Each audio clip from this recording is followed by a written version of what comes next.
Svečarstvo.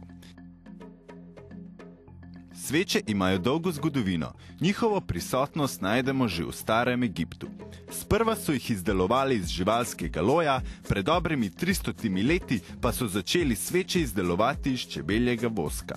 Čeprav je bila surovina dražja, ampak je lepše gorelo, sveča lepše gorela, manj je kadila in to je bil tisti poglavitni razlog, zakaj so potem začeli uporabljati vosek.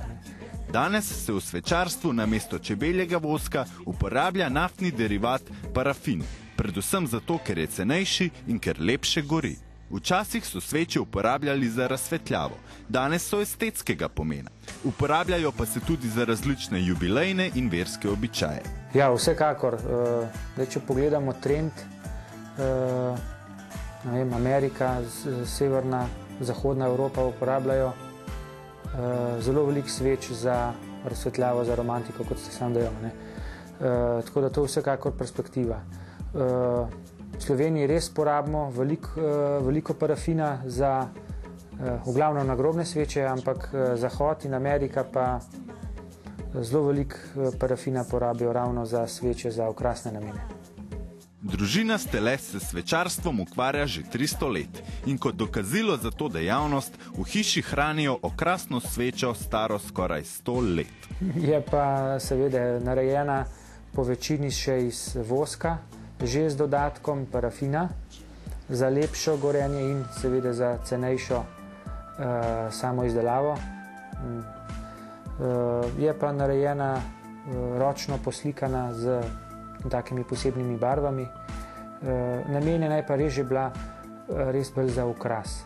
Sveče so včasih izdelovali s strojem, ki nas lahko spomni na močilno napravo iz srednjega veka. Izdelovali so jih tako, da so vžigalne vrvice polivali s tekočim voskom.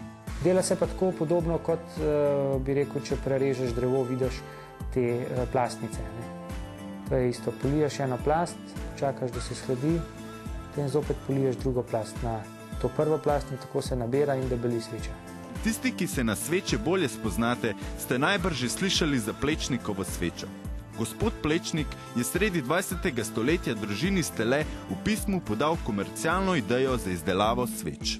Plečnik je dal pa idejo, da naj bi v te modele ulil vosek, staljen vosek, in ko se ohladi, strdi, se ta vosek vzame iz modela ven in se pričvrsti na svečo. Z tega naslova so potem tudi nastale Plečnikove sveče. Slovenci smo narod, ki v svetovni lestvici porabi največ nagrobnih sveč na osebo. Tako da v Sloveniji se kar precej svečarjev, ki se ukvarjamo prvovrstno z izdelovanjem nagrobnih sveč, ker to nam je pač tudi kruh. Zraven vzporedno lahko delamo krasne sveče, dišeče sveče, ampak zaenkrat je trg tudi Slovenija majhen trg in da bi se preživel, ne vem, samo iz tem je težko.